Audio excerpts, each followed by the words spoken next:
Good evening. Thank you for joining us for another of our Atelier Artworks online lectures. Before we begin, I should like to give you some information about the Atelier at Flowerfield, a 501(c)(3) not-for-profit organization. Our Summer 1 session has just started this week, in fact, but it's not too late to sign up for classes if you're interested. We offer a variety of fine art, drawing and painting classes in a variety of mediums, both online and in studio. We also offer classes in illustration and digital painting. This summer, we have some special programs for young people and also for one-day workshops, which are actually open to everybody. They are next week and the week after, but there's still time to sign up if you want to check us out on our website. Later on in the summer, we'll also be running a plein air workshop, so keep your eye on that as well. We will be sending emails out. Also, we have a variety of paintings for sale on our online art store, so please check that out. All these things can be found on our website, atelier@flowerfield.org. Our current exhibition is our Student Instructor Show, which runs until August the 11th, and the gallery is open from 9 to 5, Monday through Saturday. Tonight, pastel artist Lana Ballot is presenting a demonstration, Painting a Wave in Pastels. We welcome her this evening and hope you enjoy tonight's program. If you wish to ask questions, please post them in the chat room. And I shall now hand over to Lana Ballot. Hello, everyone.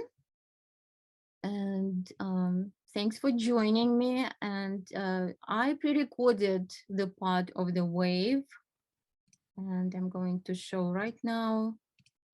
The wave I'm going to do today is going to be this beautiful, very dynamic wave, and it is a little bit long.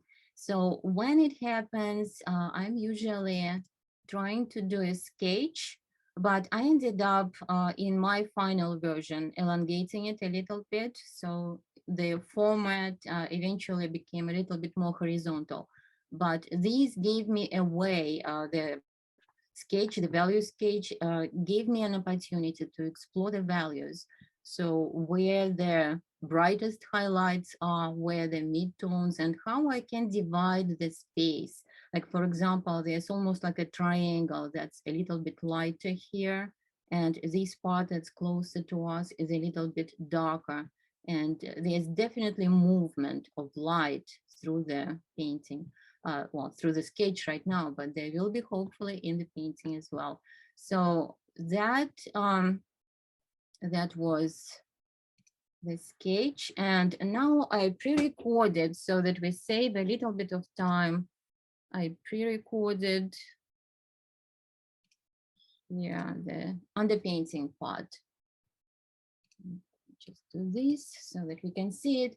So that's the finished, but here are the colors on the left. The colors, pretty much all of them, except for this top one. I just happen to want that color. It's softer pastel, but otherwise it's harder pastels. The hard pastels like new pastels or Creta color. So now you should see the hand moving, and that's how I'm indicating right now the shapes, just kind of very abstractly, not really trying to create detailed drawing, but basically just for the placement, creating these angular marks. And it also allows me, because it's so angular, it allows me to kind of pinpoint the movement. Like if the water is rushing down, my marks are pointing down. So there's definitely movement there. But if it's kind of this slanted horizontal plane, a little bit darker, so I'm working more horizontally. So the energy of the hand definitely should help, should emphasize the shape and the movement in the water. So now for the wave, and first, I'm not concerned with any foam basically on this. I'm just creating the kind of the bulk of the wave in the base of it with a somewhat darker color. And then the foam, and with the foam, I didn't really do much kind of detail either. So it just kind of will blend those greens, lighter greens, and the blues, they will blend together, and the foam will go on top of that. So the gray down color at the bottom and a little bit of that kind of greenish color closer to us. But overall, what I'm doing is basically just kind of toning the paper in most basic parts of the future wave. And I'm setting up the color. And usually for the seascape, it's local color, meaning it's very close. The color family is basically the same that's going to be there. And I don't put, for example, red under the green. So if, that's a better way to say it. So here, let's say green under the green, blue under the blue, something like that. And now I'm washing it down with the isopropyl alcohol. The one I'm using is 70%, and I see that I kind of got a little light here on the part of the wave that's kind of more olive green, but I'm going to adjust it later with the dry pastels when I'm working with soft pastels on top of it. And again, just trying to get maybe some of the movement with my marks, but it doesn't always happen. But it is a good idea. Like if this water is falling down, it is a good idea not to fight that movement with horizontal marks. For example, I smoothed them kind of the shape at the top, but otherwise those marks are more vertical, so they are falling down. And again, there are more horizontal marks at the bottom, and will be also at the distance, in the background. So that is definitely setting up the separation between the wave, between the foreground, between before the wave, and then the closer foreground where we have basically that more kind of gray blue area.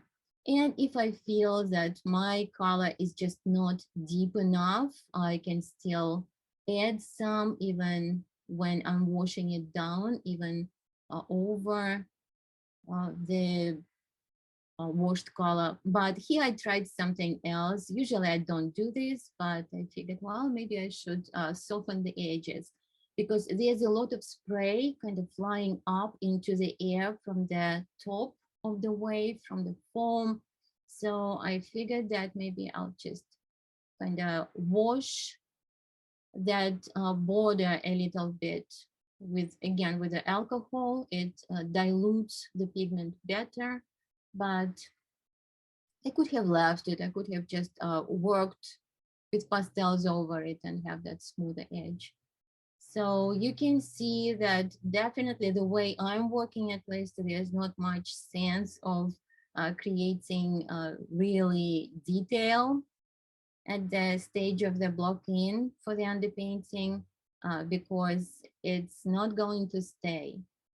Some people might be taking more time, taking better care with how they use the brush, so the shapes are staying together better, but it's not the point here with me. I don't want it to look stiff. I want it to be fluid, dynamic. So I'm using my brush in a similar fashion. And later, like right now, I'm finding my drawing back, if there was the drawing before, and just setting up these shapes. And now I will be switching to the easel. So we are pretty much done here. And I indicated also the shadow line. And that's where we are right now. And here's my underpainting. So from here, the first thing that I'm going to do will be getting some of that darker color here in the base of the wave. And I will start with hard pastels. And I think this kind of olive green will work for this. Okay, good. So when I'm working over the underpainting, I'm still trying to have some of that color showing through, because otherwise it's just going to look pretty flat and not very interesting. But the part that came a little too light here, there are some deeper areas within it. So there I can even do a little bit of this. And the reason is because I will be adding some of those lighter kind of lights, sparkles on top of that. And for that pigment, not to mix much with this kind of darker olive color underneath. It's nice if it's a little bit pushed into the surface. So right now it's kind of like a little bit dull color, this olive green, but it does give me that darker foundation that I can work with. And there are also some of the openings within that water, so I can start indicating that a little bit. So from there, I will start making this area a little bit more chromatic. So I'll bring some of the more chromatic green. And I don't have to repeat exactly what's in the picture, because the picture is not really showing the true theme either, the true color. So right now I have that, and let's see, the more chromatic part really happens where the translucency is, the water is thinner at the top. So I'm going to use this more yellow green, kind of olive green. And this, I already don't want to start kind of blending into it, because I will be layering a little bit more color on top of it. And I don't have to blend it. It will be basically blending itself eventually. And there's a little bit of a kind of thicker edge running along. So I'll start with this color because it's just a darker value. But then I'll adjust it. Maybe it's a little cooler.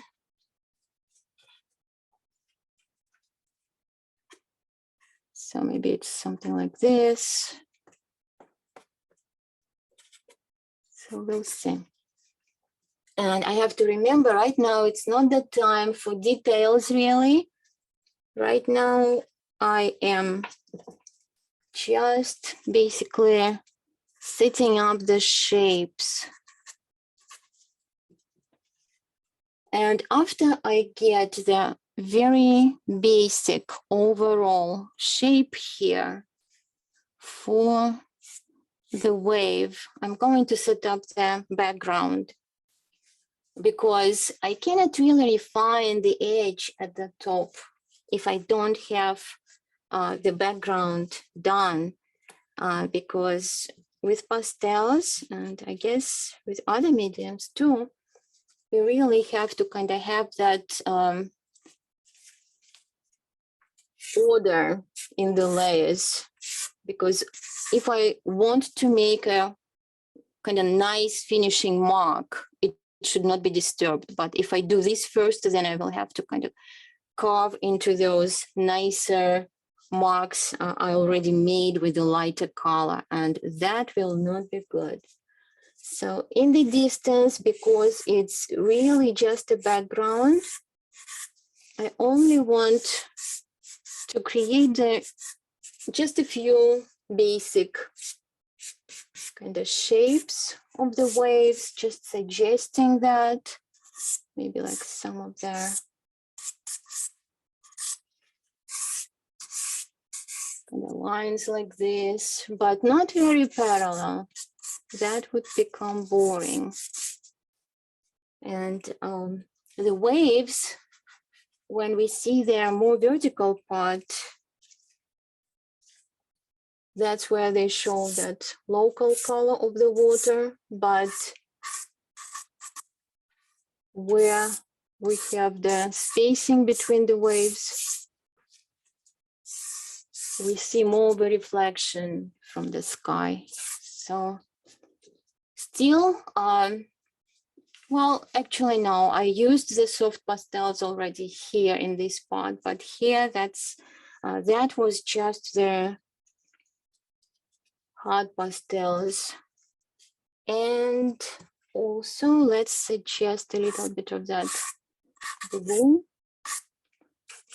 And right now it's this kind of more chromatic, darker blue, because I don't want to bring very light colors into the dark greens and end up with a chalky color. So with pastels, there's a certain order, again, that we need to layer our colors. I don't like blending it too much, but here I just want to get that coverage a little bit quicker. So here's that, again, the very chromatic blue.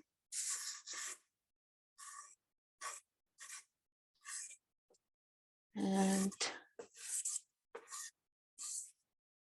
in the distance, it doesn't really work as well because that needs to be more toned down. We don't really want to have it that bright. So I might want to bring a little bit more of that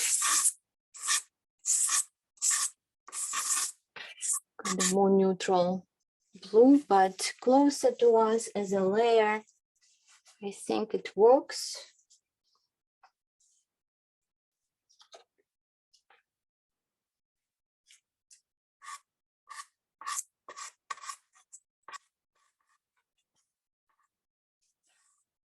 And also something like this here, and even here, this part, this is just going to be the background for the spray that we have rising from the wave.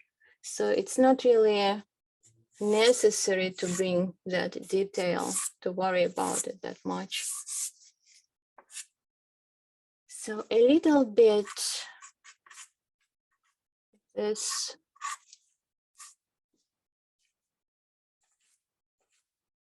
And I think I can now start working a little bit more on the wave again.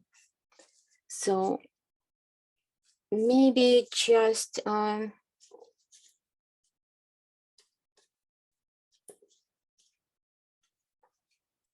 let's see, just a little bit more, maybe like here, closer detail, kind of the top of that wave, show that some light may be showing through.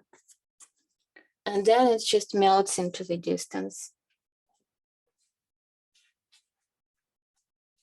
So also I want to kind of have this up, then maybe a little bit down shape, then it should do that.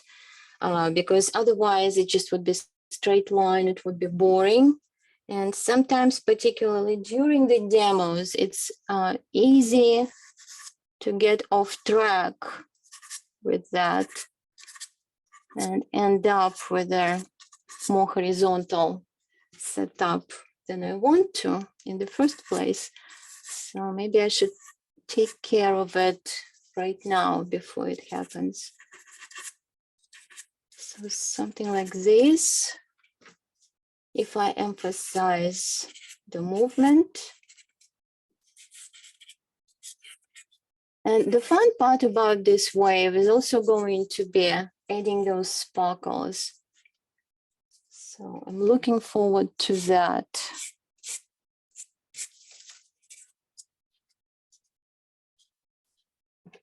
So we have a little bit of that darker color. And it's in a very few areas within the foam that we have that dark, really. Because overall, the color in the foam is lighter, even in the shadow. But somewhere at the edge or near the ground, maybe where there's less light, it's more recessed. That's happening. So this overall part is going like this. So I'll show that movement and that.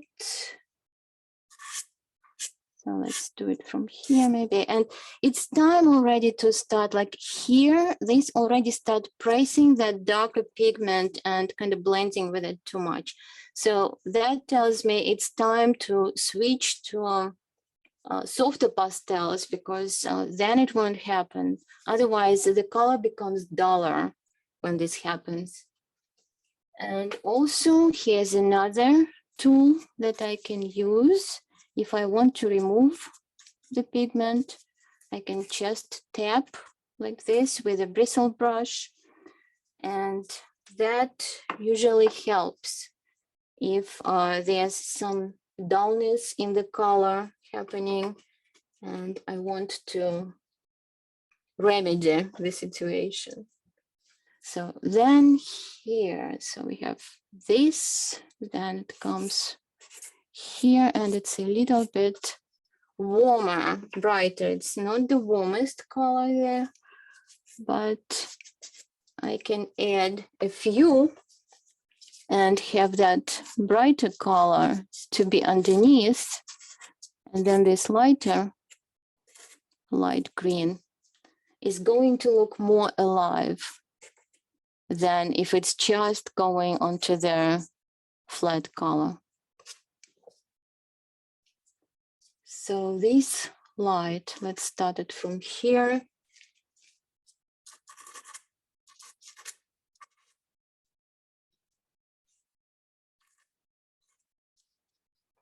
And then it turns into a shadow.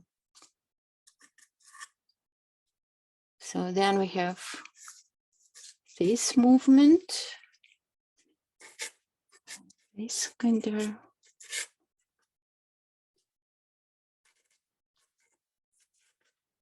foam.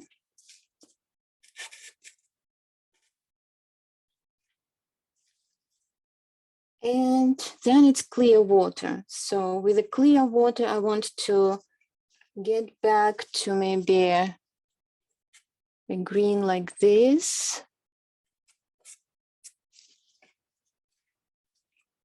And it will depend on how much light it gets. And again, the movement within that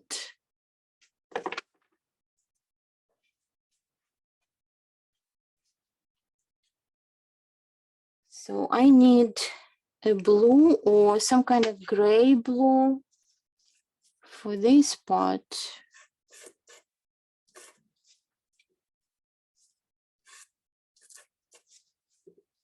And maybe let's add a little bit of it here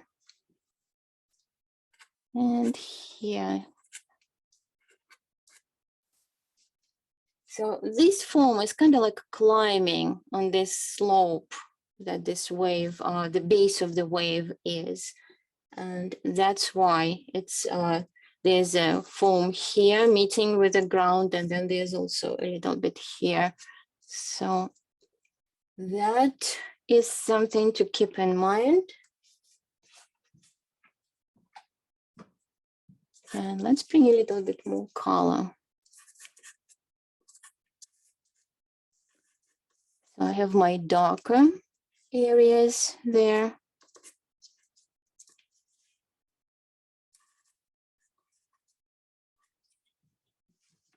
I think I curved it a little bit too steep. So maybe something like this is better. And here, a little bit of those kind of splashes rising into the air. It's a good idea to use this a little bit darker blue, not just picking up the lightest color.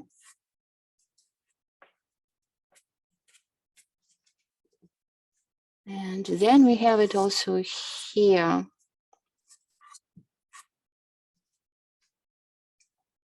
Actually, I should do more of an angle, so it's kind of a little bit more dramatic. So you see the lines already formed there. So maybe if I do this, it will redirect it a little bit.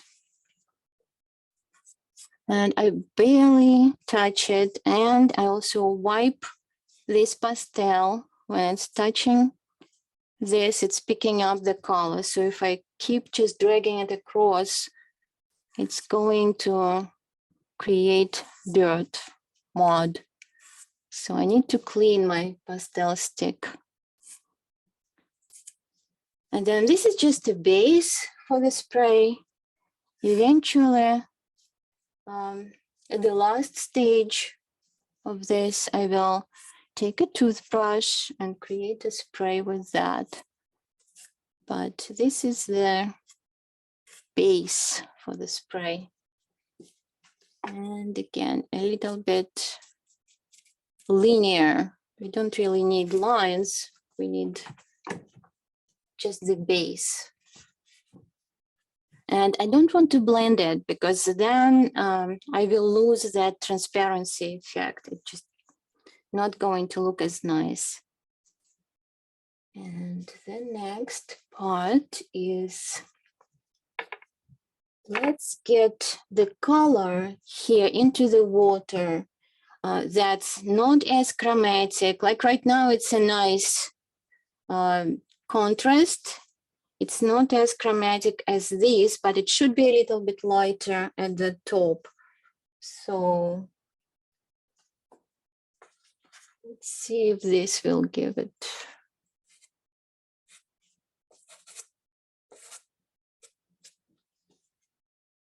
So it is warmer because it's receiving more light at the top.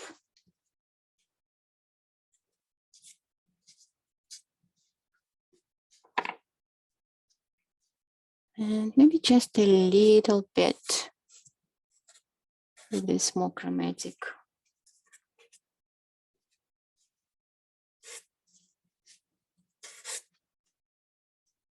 So this doesn't just kind of separate it so abruptly. So we let them meet.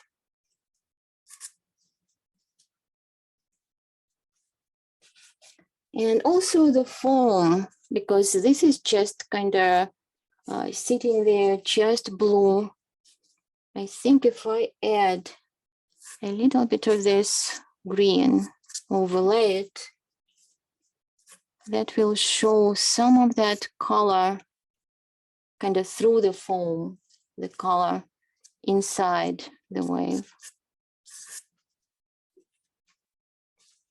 So that's why I don't really like having separate color for the foam. I usually want to have the kind of background set up for that, the base, and then build the foam on top of that.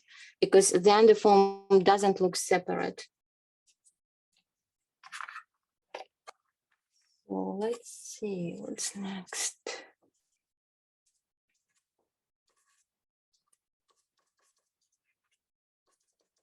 So I have to carefully pick my colors because this is the foam in the shadow and it shouldn't become too light.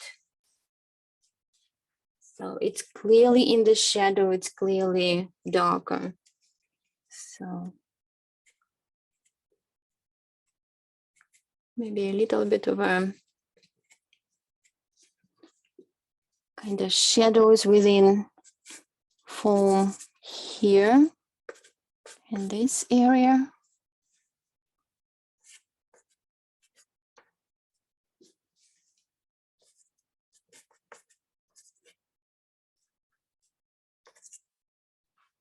So there's a lot of layering, a lot of color layering going on when I'm painting with pastels, and that's why I'm calling it painting. Because it's kind of working with color in a painterly way. And now there's a really darker area here and kind of over here. So I want to get that before I start building the kind of the foam that runs along the surface. So this is not dark enough.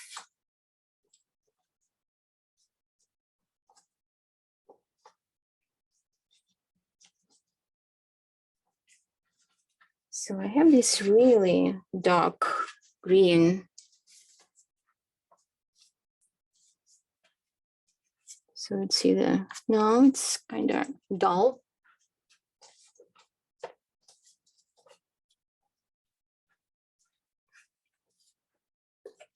But this one is definitely dark. Okay, so that's the one. That's the one to push the area back, kind of show that there's maybe more shadow there, more thick water underneath.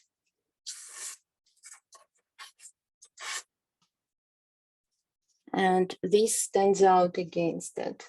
So it's it has some of these areas and also, yeah, kind of in the shadow part.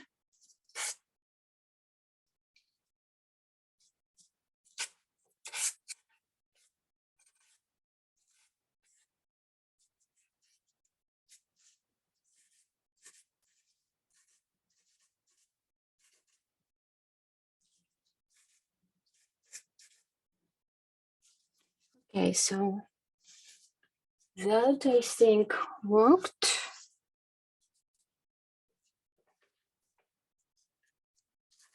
A little bit of a transition from there.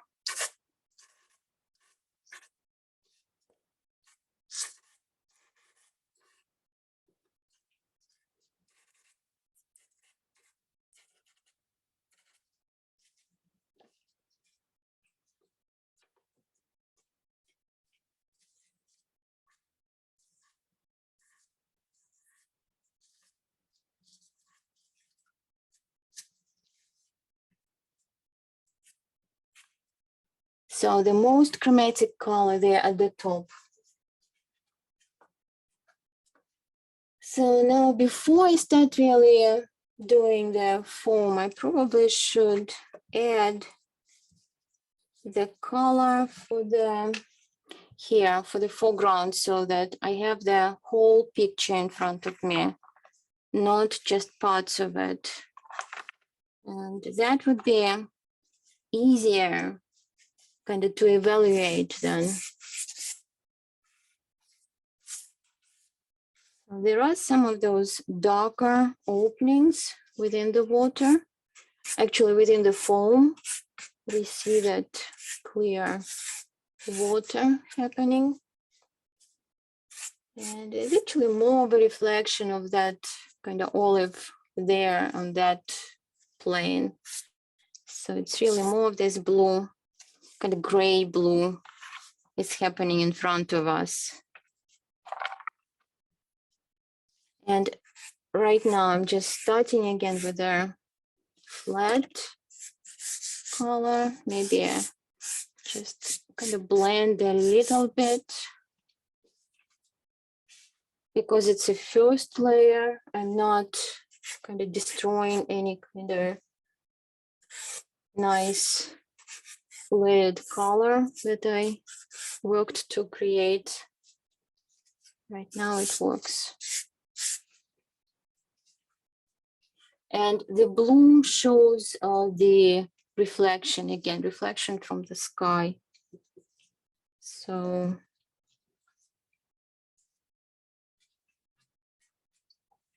now I can start adding some of that foam.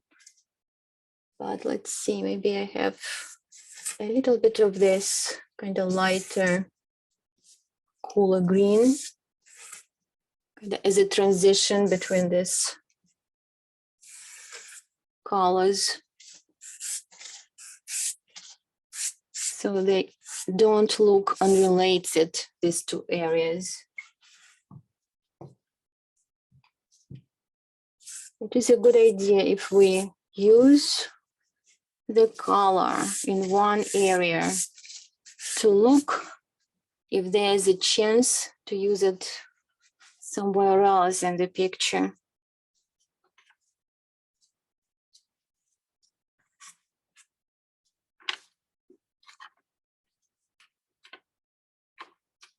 And that I'm just looking at right now, thinking maybe I should add a little bit of a light with this blue between the waves, basically.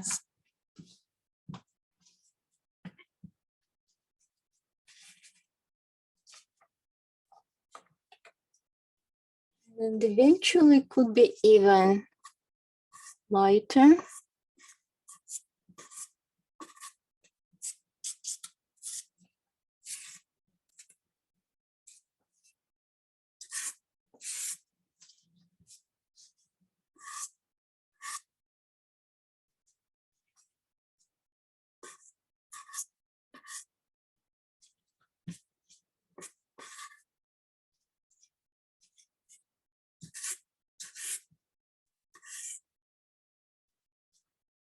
And if this starts happening, kind of a lot whiter blue, and it's very close, kind of overlaying the darker greens.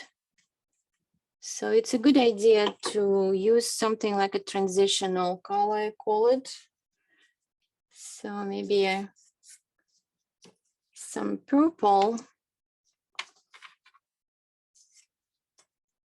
Let's say something like this. Kind of creating a little bit better transition between the two. And this is a more chromatic color, so it does work nice with that. But it's also an example, not kind of what not to do, because I already started setting up those spray areas, and then I started working into them. So basically this is exactly why we should wait until we are ready.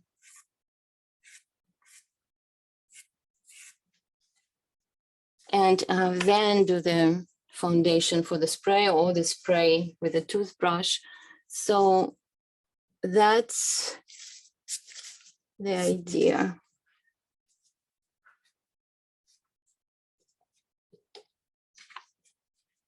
And maybe let's do that.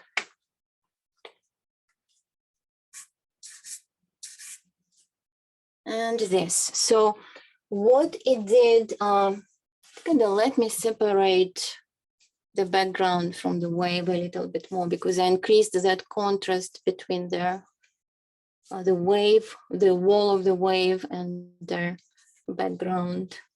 So I kind of like that better.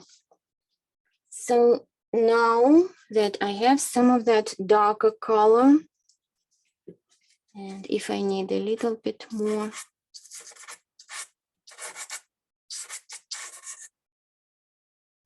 and that's enough. Now I should start thinking about adding some of the foam lines. And I could draw them basically first.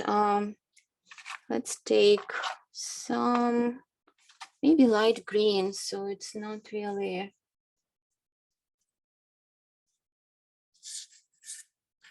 kind of strange color. And then I can indicate some of the directions of these foam lines and create some patterns before I start going with the color into it. So I can also do this, working on the side of the stick. And I didn't pick up the brightest color. I didn't just take white because again, I wanted to create a bit of a cushion and a little bit smoother value transition. So somewhere here we start seeing this shadow. So the brightest color will be somewhere along this line.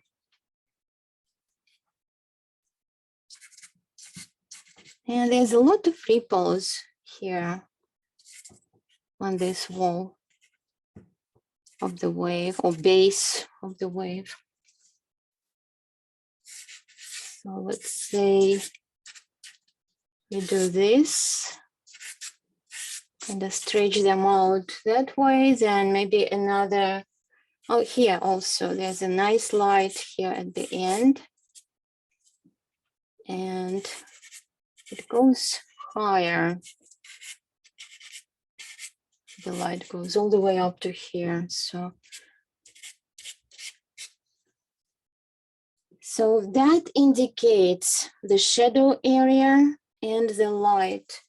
And now I can just kind of pick up the softer pastel at this point and create those lines that I started. So here's the choice to make. Do I work with a warmer color or cooler color for this? It is pretty bright, but we kind of have those really bright, glowing kind of spotlights on the clear water.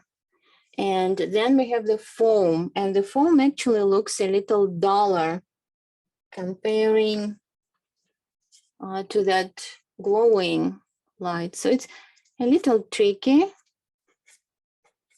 So let's try to keep the foam a little duller and see what happens. So I'm just working on the side of this stick whenever I can, but watching the shapes. And also something to watch for, if there's an opening or if there's a shape that the foam creates and then it enters into the shadow area, that shape should continue. So here's the opening within the water, and here's kind of two shapes that enter this shadow. So if I just leave it as it is, that looks strange. So I need to take the color for the foam and continue this stretches into the shadow.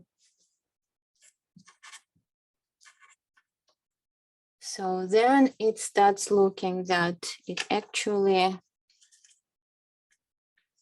here it's coming out of the shadow, and that's same shape of the foam, but within the shadow. So that creates a nice, believable picture. So there's some of that in the other areas.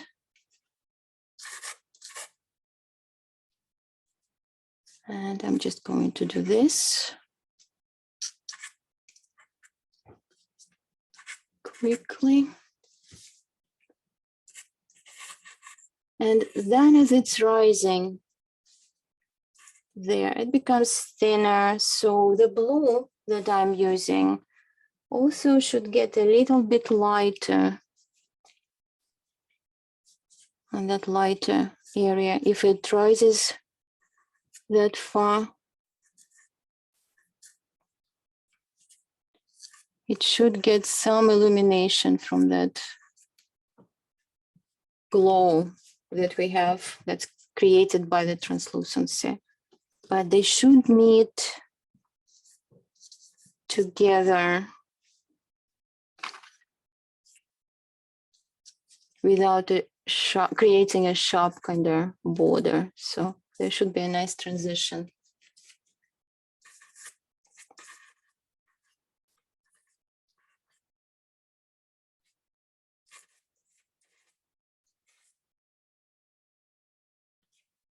So that, and let's just try that highlight on the water. For that, I'm trying to use maybe this color.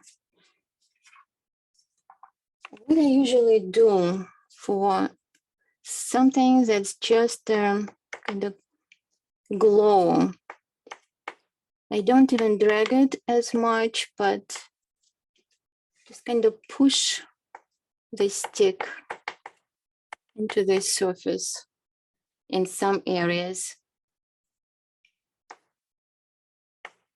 where I want those kind of glowing ripples to be.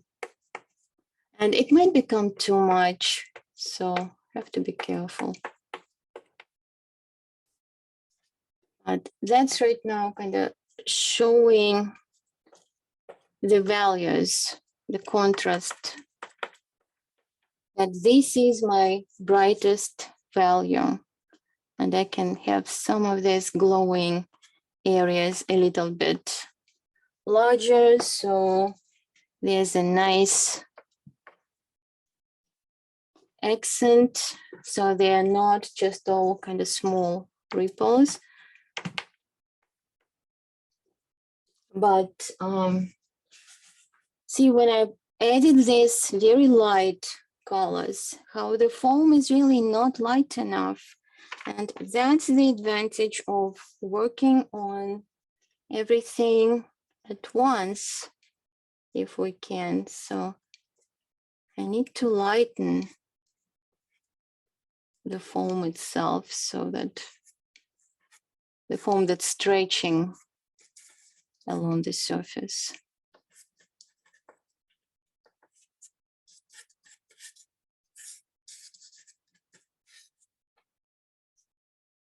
So that I have the glowing part and also kind of more neutralized, but still light enough foam.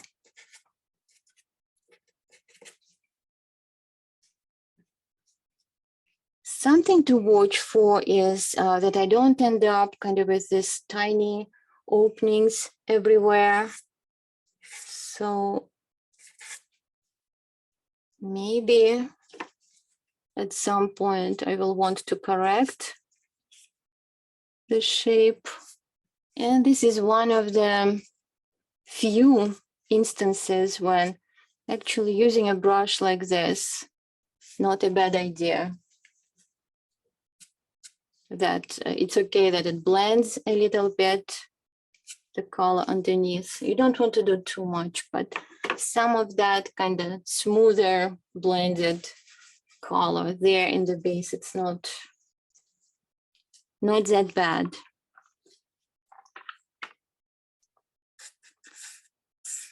So then the kind of pattern of the foam here on this side. And for that, I'm going to take a cooler color, maybe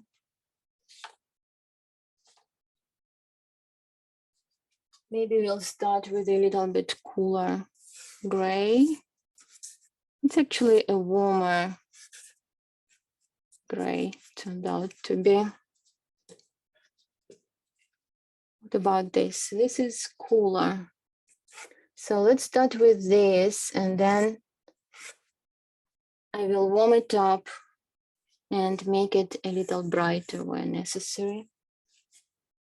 And then we have this kind of thinner lines here, and that's a nice contrast as well with the other part. So let's just do some calligraphy marks.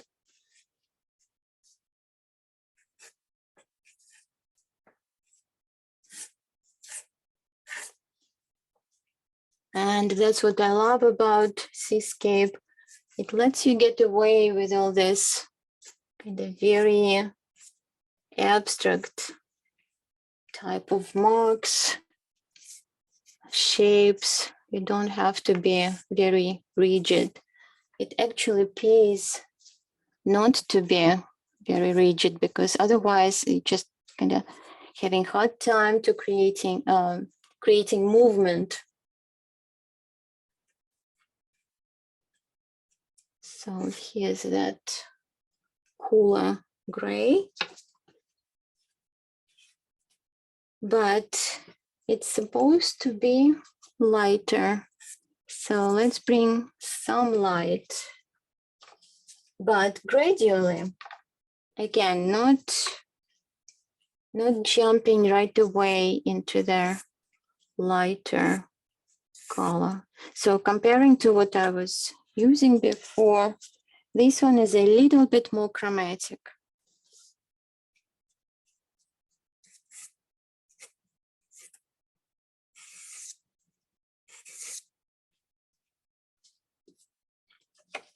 And I can actually add even a little bit more blue.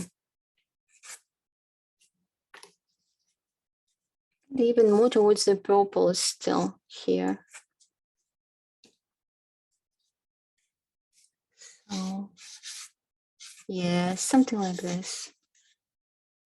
So that starts kind of echoing a little bit the color in the background, and it is logical because we have the sky reflecting, some of it reflecting in certain areas on the water, in certain planes on the water.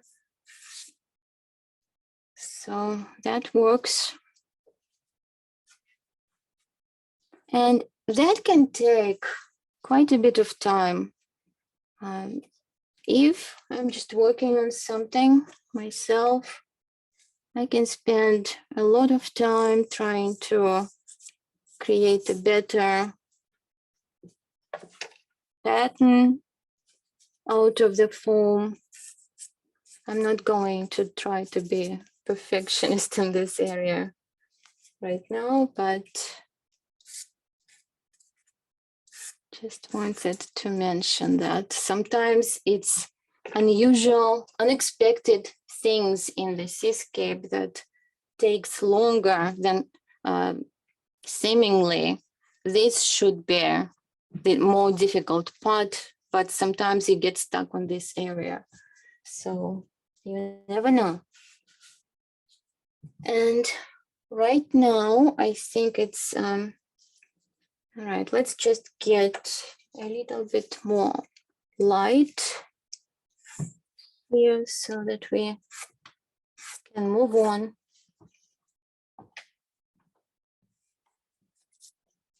And the reason is why I want to lighten this, because that's the light pattern that I have in the reference.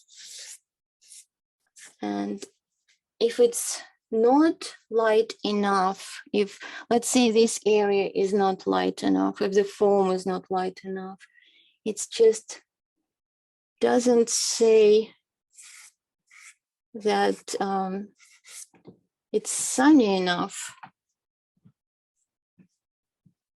And I'm trying to create a sunny day, but I'm not bringing enough light because my value contrast is not strong enough. So that's why it's important to pay attention to the values. And for that reason also, we need to bring the realistic contrast into the top of the wave as well. And actually there's quite a bit of kind of layering to be done in this area still, so that we have more volume in this foam.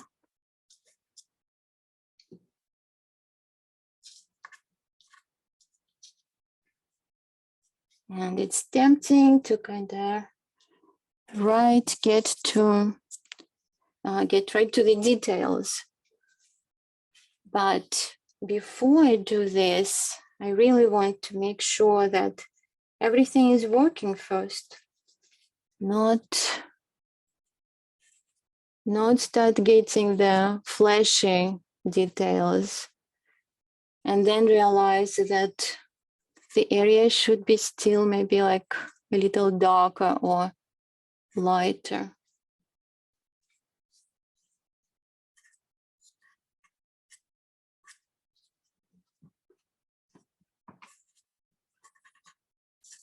So this edge is kind of a little bit thicker, has some layers to it. So I want to add this color, and it's interesting. It has some darker kind of areas to it, ridges, and then some light passing through it as well.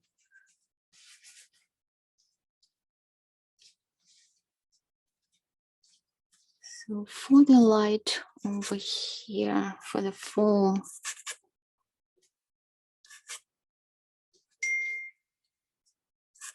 I want to get a little bit more of a contrast with the shadow, and then this light will stand out more.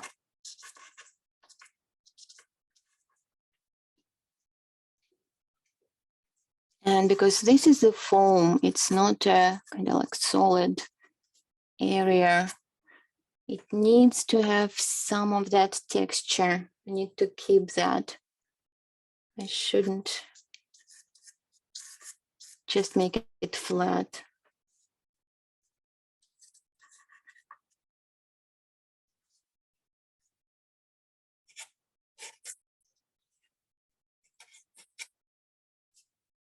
Because if something starts looking flat,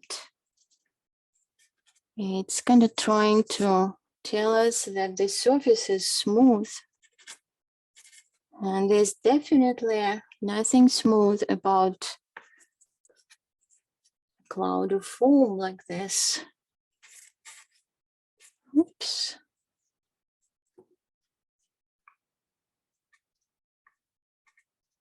So there are some nice kind of glowing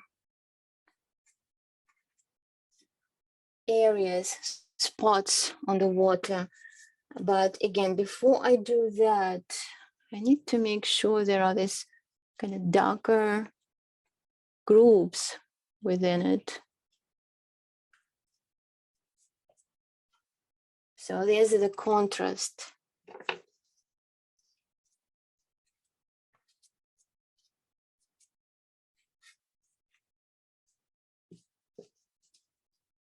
So then somewhere at the top,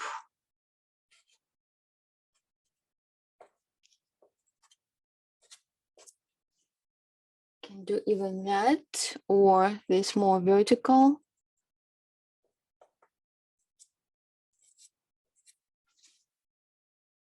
Areas. And this here, this is more of a foam kind of rushing down. So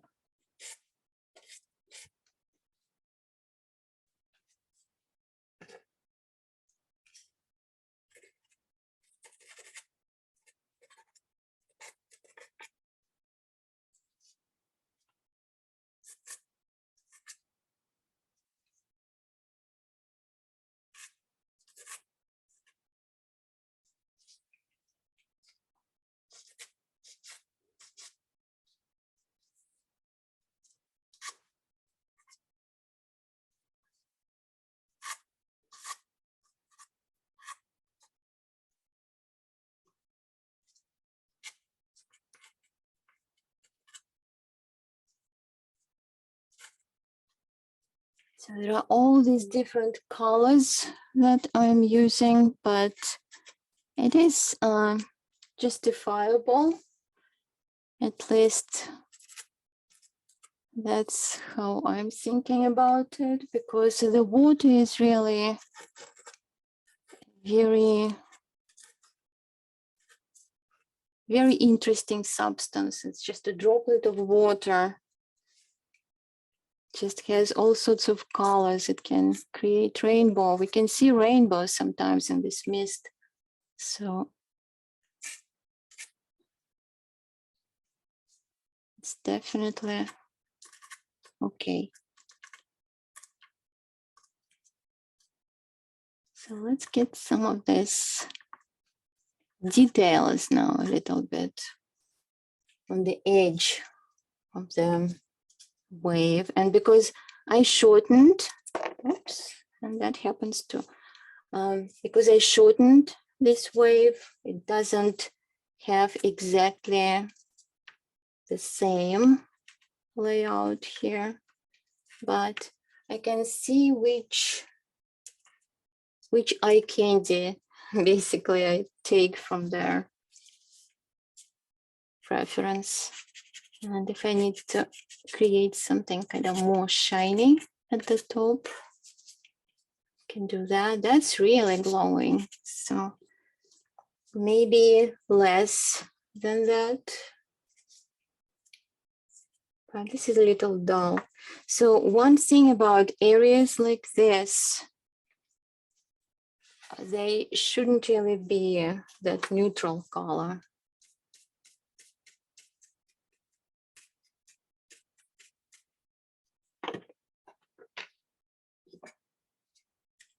There should be enough clarity in translucent areas. And let's bring it here as well. So it's not too yellow, but has a little bit of that kind of cooler green to it.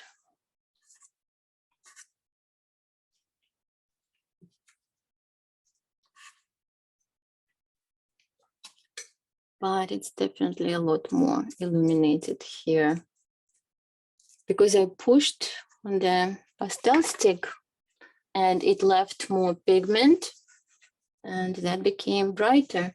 So that's heading in the right direction. And let's continue with the side here, and something that I was trying to do before a little too soon, creating that edge, which I destroyed then with the blues that I brought in. But that was a good way to show not to do, what not to do. And Here, when I'm working on the edge, I don't want to make it just one continuous line because that's just would be outlining and that would be boring, and that's not how things are working in nature. Lighting changes from one area to the other, and the highlights don't just kind of delineate everything equally.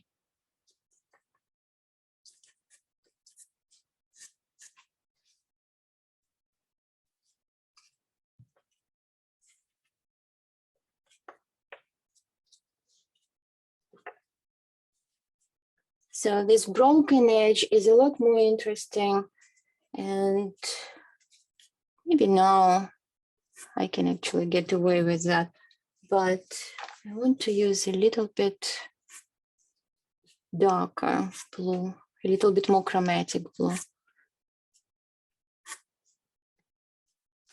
So just creating this mist here.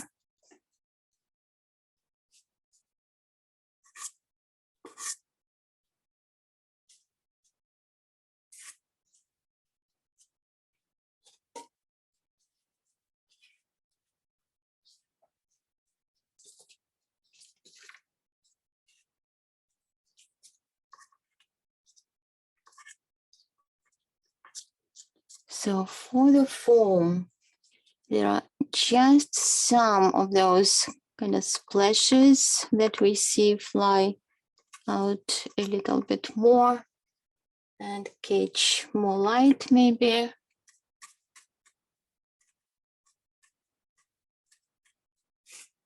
But overall it's a darker area, but it should be even darker over here because right now it's still a little flat looking. So if I push it a little bit more in, this is the dark purple, but maybe also kind of darker green on top of it so that we kind of have a little bit of a depth to that color.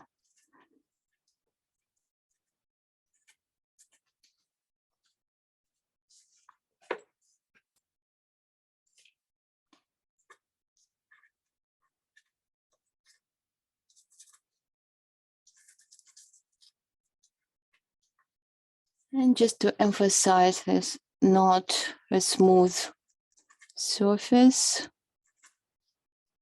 There's some of this kind of uneven foam happening. And let's see if I can use this color here, but not really over the light color, but somewhere here where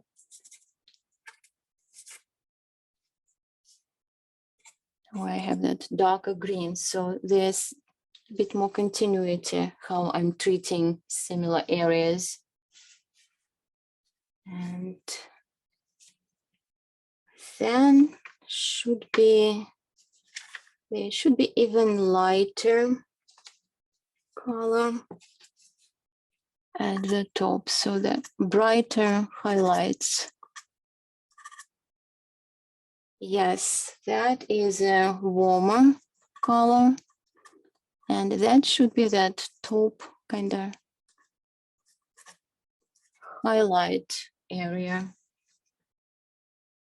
And it's over here closer to this. Then we actually have some of it here on these parts. Maybe there will be some that kind of drop as droplets. Then whenever I want to kind of bring more attention to some area, I can also add that. But there's now these and these kind of starts being very similar. calling for attention. So need to remember not to kind of create one continuous highlight everywhere. Okay, something like this, but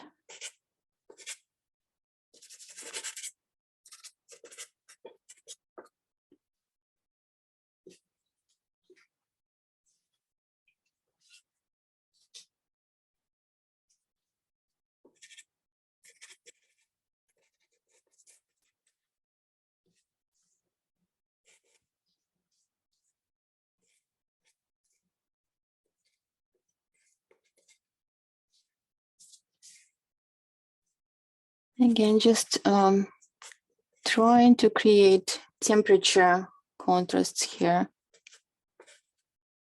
because I'm working with a lot of light color here, and for that to kind of distinguish from one shape to another, sometimes you don't have enough value contrast. There's some, like in areas like this, but sometimes in a very subtle way, I can just push the temperature contrast, and that will help.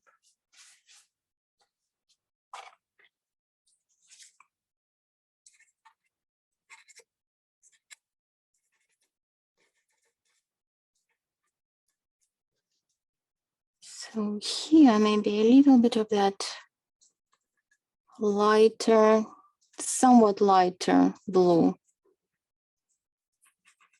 so it doesn't look as flat. Okay, a little bit more detail, that worked. And somewhere here. Okay, so this is a little cooler light.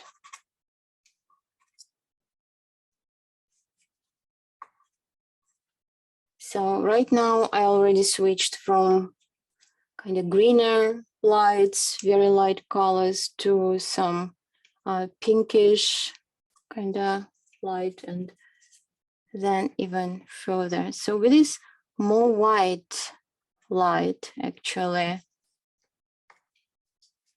showing this shiny part on the water is actually even more realistic.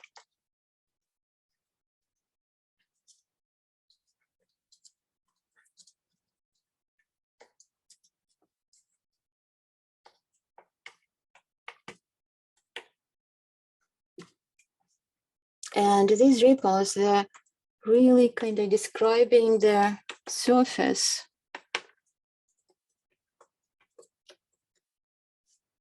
And I should stop with that because just can end up being too much.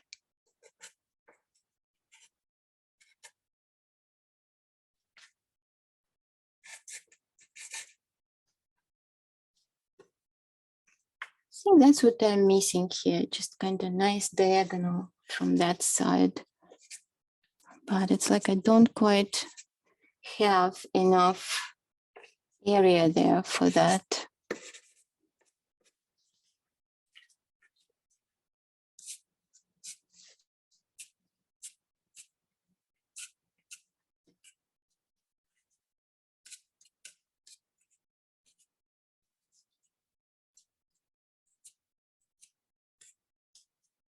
Okay, this turned out to be a little too hard-edged. So I want to do this.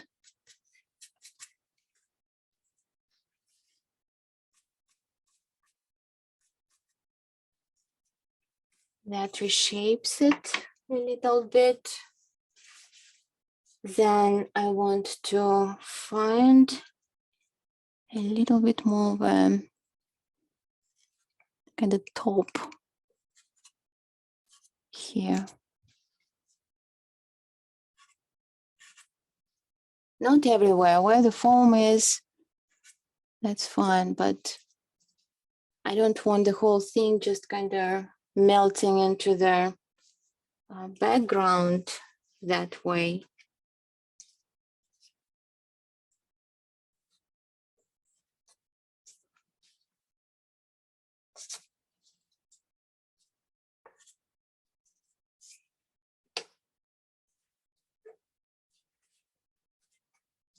And if I feel that I need to,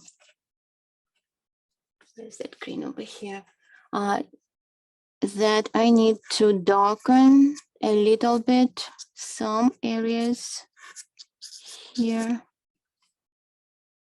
There's still time to do this right now, but just a little. And usually if I add this darker color, then I take again the color of the foam and overlay it on top of it.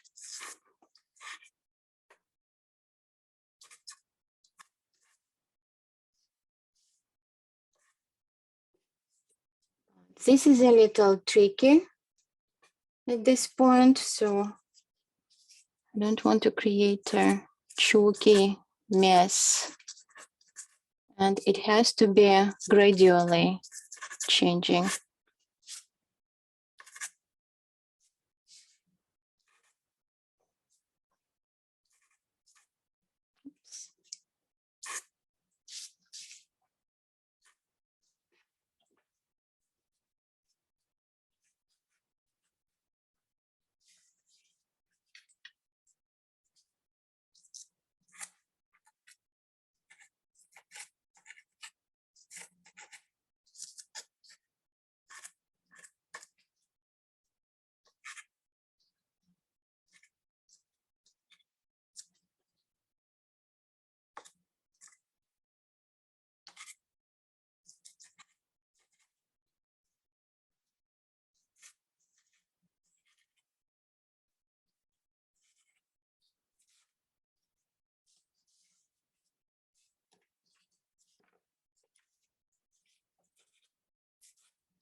Again, just taking care of this border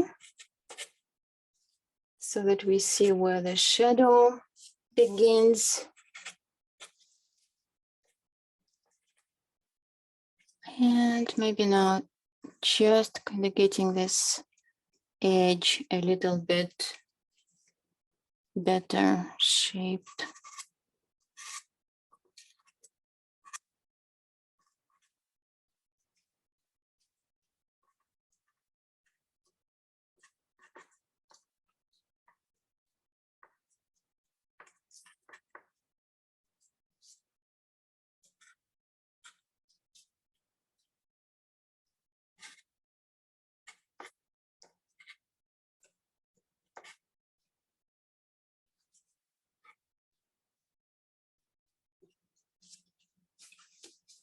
Just to have the variety. Some of these are actually kind of merging, these glowing areas, just merging together. So I'm not quite doing that, but I do want to make a statement kind of with these highlights too. And a little bit here, just to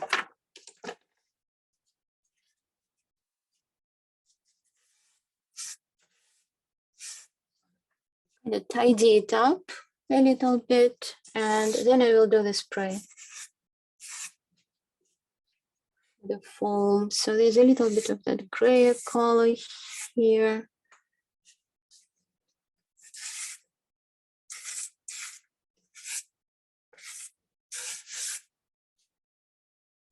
Ideally, this is the time when we just step back and look at it, have a cup of coffee, come back, look at it again, and then it becomes clearer what else is needed, because we get used to just looking at it, and when it's too close, it's hard to clearly see it.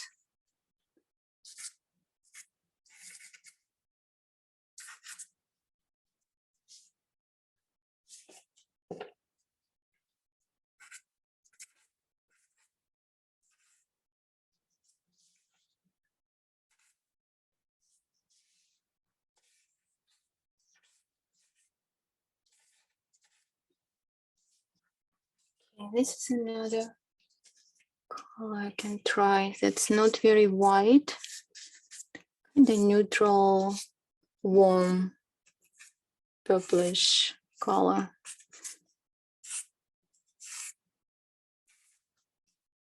And it's good for some of the foam, parts of the foam that are not really bright. I don't want them to kind of create a lot of contrast.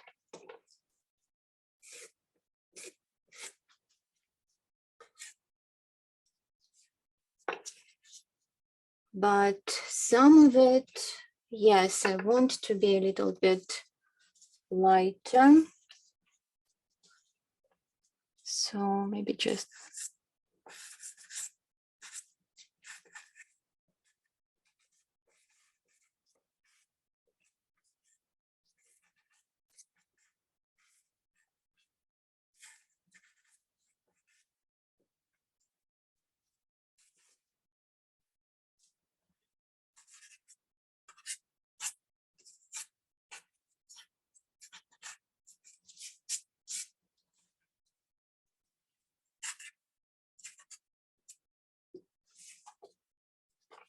well, as I said, I can get lost building these patterns. So I'm just going to leave it here with the foreground. Just kind of still lacking that part to be lighter. So let's try getting this.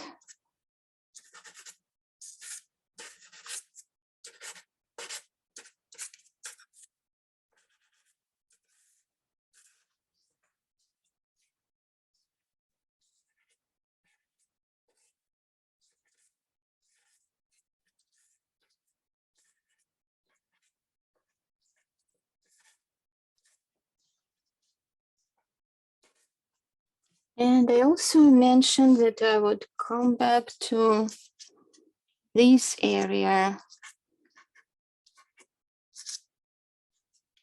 and overlay that purple again over that green if needed. So there it is.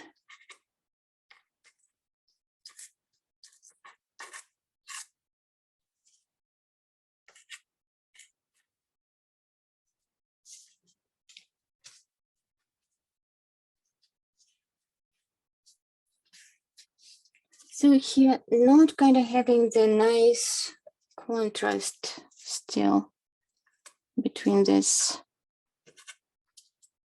foam falling down.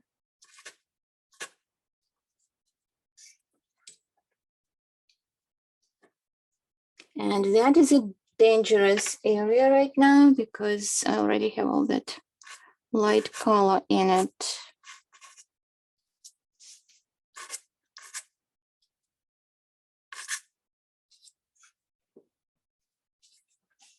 So I did that, and now maybe I'll take this and create a nicer, kind of more calligraphic edge with it.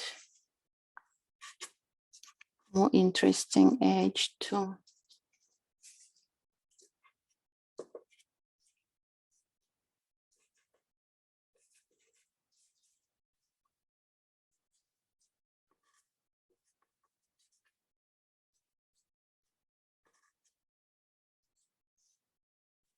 And let's bring this blue also in some other parts.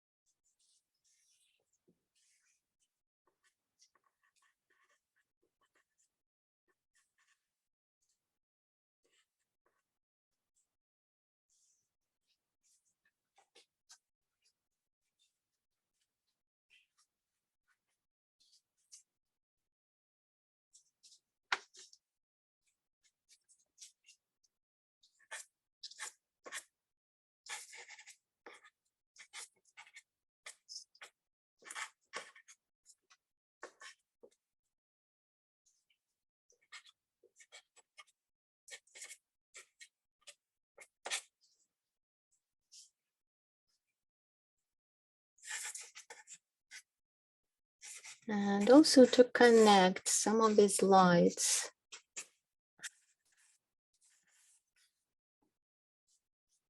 And to repeat them a little bit here.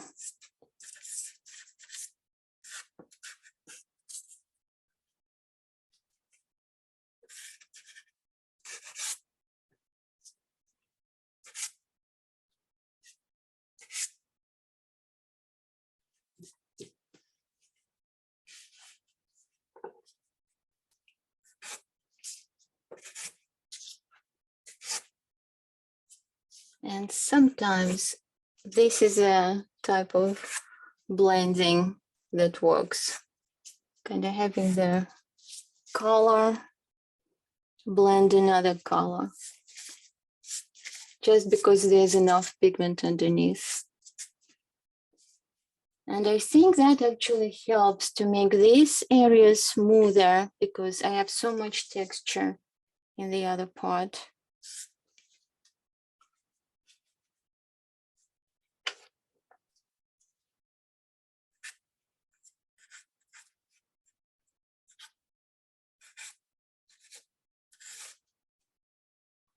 So, okay. That.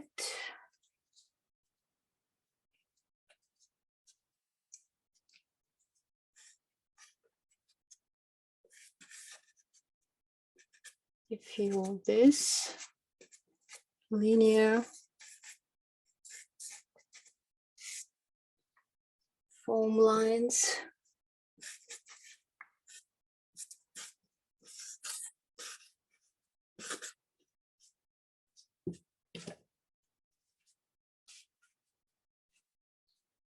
And I'm still not quite sold on that color entirely.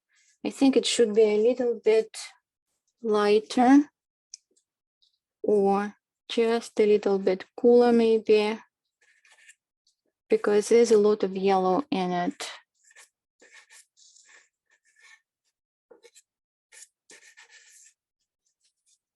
Yeah, I think it looks better. So right now I'm just overlaying it with a very light blue. But what's good, having that warmer foundation, that warmth is coming from underneath. And that's the beauty of the pastels. It's just allows you to create effects like this. Well, I guess you can do it with other mediums too, but it's so easy here because the texture is a big part of it. And that probably is it with that effect. So the highlights, that's what I don't have yet. The highlights that we see right here.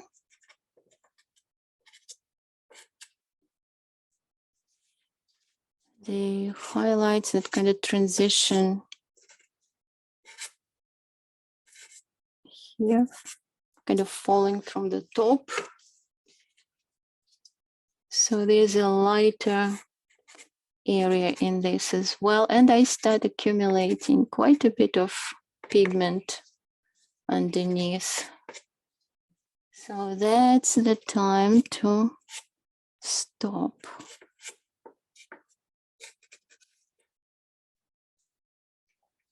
But that seems to have created what I wanted, kind of that energy and that movement from the top.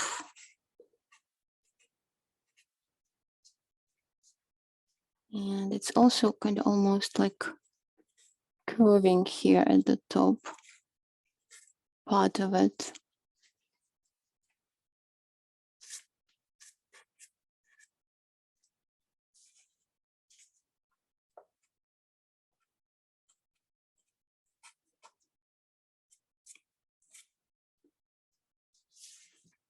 But if it just jumps out, kind of out of nowhere in that area,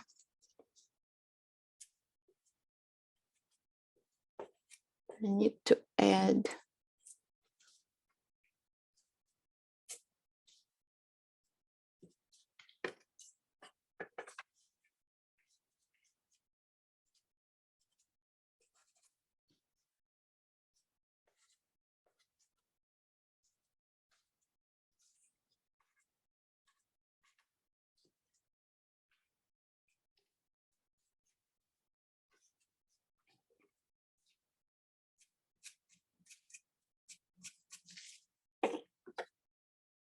kind of got a little out of hand here.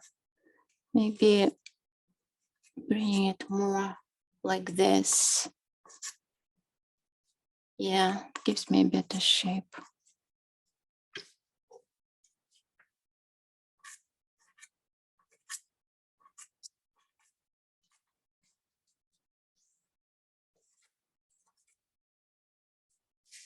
Okay, I think at this point I'm just going to do the foam spray there. I already indicated some of it.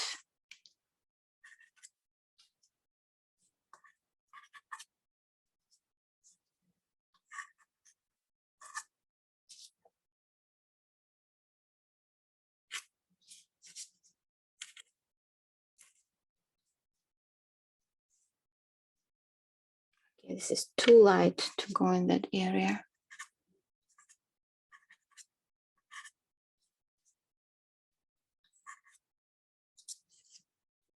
So for the foam spray, I'm going to take a toothbrush, a little bit of the same stuff that I was using for diluting the pastel, the hard pastel for the underpainting, and the soft pastel. And this one already had been used for that purpose quite a few times. And now I'm just dipping the brush in that alcohol, then doing this. And once the bristle pick up enough pigment onto it, I can now just do this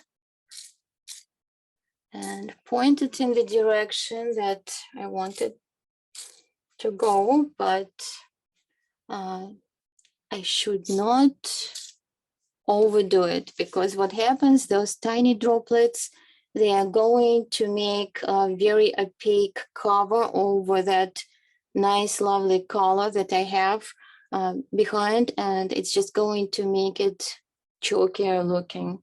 So I don't want that to happen, though it's so exciting to just kind of do this spray, but it can be overdone easily. So if you do it, be careful. And also sometimes I wait a little bit till it dries, and then I can reshape maybe some of it a little bit, kind of create larger droplets if I want to, kind of these interesting details. So something like that. And if I want to kind of create the effect of this rising a little bit more, maybe that I would do something like that. So it's basically the compositional thing here. Like if I have this kind of big splash here, but then nothing in the rest of the painting. Of course, it's not happening here. I have other things that kind of cry for attention, all these sparkles, but it is nice to distribute something like this. And right now I just need some time, because if I do something like this, it goes into this a little bit more moist pastel surface. So it's going to create this little gooey effect. Sometimes maybe you want something like this, but usually you don't. So don't just go right in if you need to make any corrections. I would suggest to wait a little bit. And I think that's it. That's where I'm going to stop this demo. So Gabby, I don't know if anybody had any questions. Yes. So if anyone has any questions, could you please put them in the chat room and we will answer them. Nobody has any questions tonight? Everything was explained very well, I guess. No open questions. Oh, wait, Teresa Simeone, what brand of pastels do you use? Okay, yeah, different pastels have different brands because they all are kind of different firmness. Terry Ludwig, Richardson, Atelier, those are soft, kind of very soft brands, but there's Mount Vision that's a little bit firmer, but it's also soft pastel, kind of it's considered. Unison, again, a little bit on the firmer side, but beautiful soft pastel. But the division between them, of course, is you either have those thin sticks like Crater Color, like New Pastel, those are hard pastels, but then between the soft pastels, softer brands, you have kind of like a little firmer, more softer kind of those. And it because for different things, sometimes you kind of in the beginning, maybe you want that firmer stick, like Mount Vision, for example, or Unison. But to finish, you want the softer, like Cherry Ludwig, for example, or Atelier. So. Okay, she's also asking, do you use Lux archival paper for this demo? No, this one was actually on UART 400. I tried Lux, and it's a beautiful paper, and I actually bought a roll of it. So that is still something that I'm going to use it for larger work as well. But yeah, it's new on the market, rather new, and people are just, I guess, starting to put it to good use. But it's really beautiful, really nice paper. Oh, she's just saying, Teresa Simeone again. She said she didn't understand what you used. What was the paper you used for this demo? UART. UART. UART. UART. Okay, I hope that answers the question. Thank you. If there are no other questions, well, I would like to thank Lana for giving us such a wonderful, interesting demonstration, and we hope you all found it engaging and informative, as always. Our next lecture will be on August 18th, and that will be given by Dennis Ponso, who will be teaching an online watercolor class for us this fall. He'll be talking about his life and his work as a sort of introduction to him as a new instructor. And our next exhibition, which opens on September 8th, will be a solo retrospective of the work of Neil Slaughter. So please look out for our email about our lectures, exhibitions, and any other upcoming events and classes. We will actually be holding an open house in August, so an email will be going out about that as well. And I would like to say again, Lana, thank you very much for a wonderful demonstration. And to everyone else, thank you and good night. Thank you.